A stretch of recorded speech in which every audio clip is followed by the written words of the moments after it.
اردو زبان کی 5ویں کتاب میں نے پچھلی ویڈیو میں سبق نمبر 32 تک پڑھا چکا تھا ٹھیک ہے، اور آج کی ویڈیو میں سبق نمبر 33 پڑھیں گے، ٹھیک ہے۔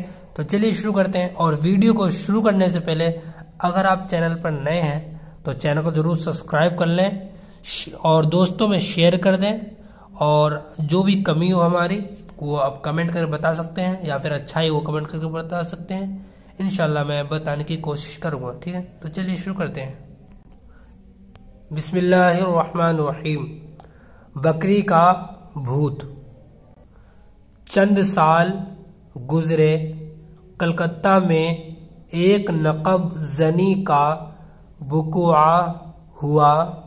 جب چور احاطے کے اندر نقب لگا رہے تھے تو ایک ان میں سے باہر کھڑا تھا کہ خطرے کے پیش آنے پر اندر والوں کو خبردار کر دیں۔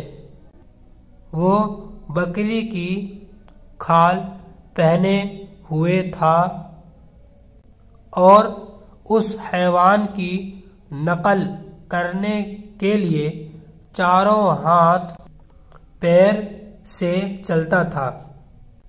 جس وقت چور مکان کے اندر نقب زنی میں مصروف تھے، حلقے کا کانسٹیبل ایک بڑے درخت کے سائے میں بیٹھا سو رہا تھا، یہاں تک کہ چور اپنی کارروائی کر چکے اور مال غنیمت لے کر چلنے کو آمادہ ہوئے۔ اس وقت وہی تھانگی جس نے بکری کا جامہ پہن رکھا تھا، ہوشیاری کے ساتھ کانسٹیبل کے قریب پہنچا تاکہ معلوم کر لے کہ وہ واقعی سوتا ہے یا مکر گاٹھیں ان کی گھات میں بیٹھا ہے۔ جب مصنوعی بکری نے دل جمعی کر لی کہ عامہ خلائق کا محافظ جان و مال خواب نوشی کی آغوش میں محفوظ ہے، تو اس نے 3 بار بکری کی بولی۔ میں یہ آواز اس کے رفقا کے واسطے اشارہ تھا کہ میدان صاف ہے، نکلو، لیکن کانسٹیبل بے خبر نہ سویا تھا بلکہ غنودگی کی حالت میں تھا۔ وہ اس آواز کو سن کر جو ایک سیاہ چیز میں سے آئی تھی چونک پڑا اور ڈرتا ڈرتا اس کے قریب پہنچا، یہ معلوم کر کے کہ وہ صرف ایک بکری ہے۔ اس کے اوسان درست ہو گئے، فوراً بکری کے سینگ پکڑ لیے اور گالی دے کر کہا، تو نے مجھ کو جگا دیا اور ڈرا کر ہوش اڑا دیے۔ اس تکلیف دہی کی سزا یہ ہے کہ تجھ کو کانجی ہاؤس لے چلتا ہوں۔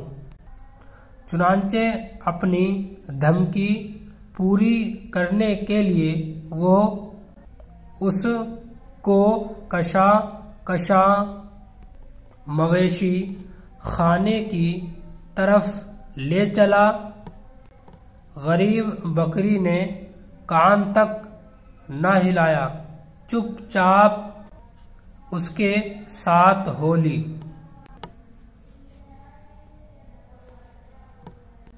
جب ایک نالی کے قریب پہنچا جو پانی سے لبریز تھی تو کانسٹیبل جوتے اتارنے کو جھکا۔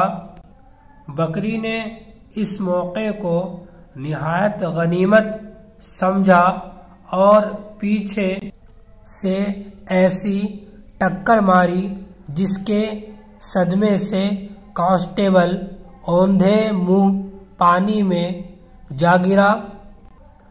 اب تو اس نے غضبناک ہو کر اپنا ڈنڈا سنبھالا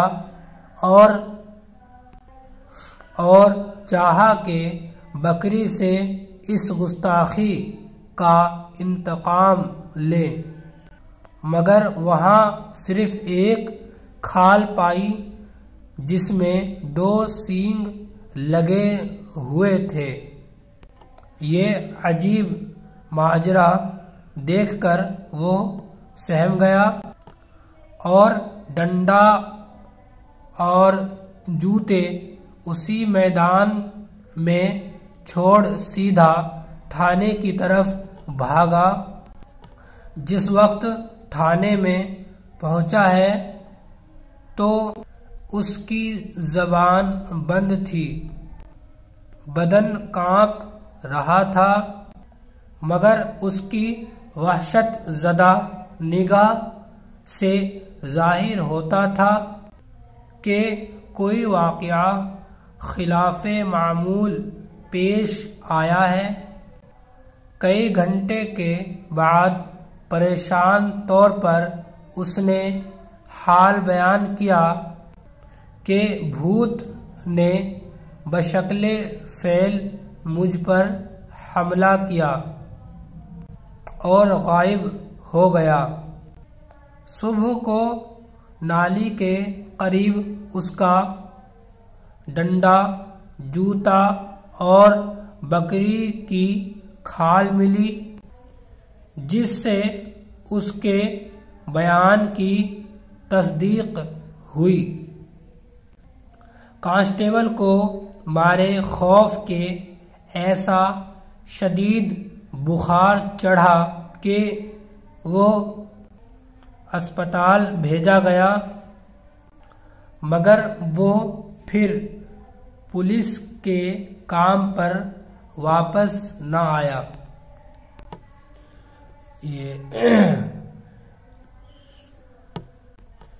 آئیے اب ان کے بارے دیکھتے ہیں۔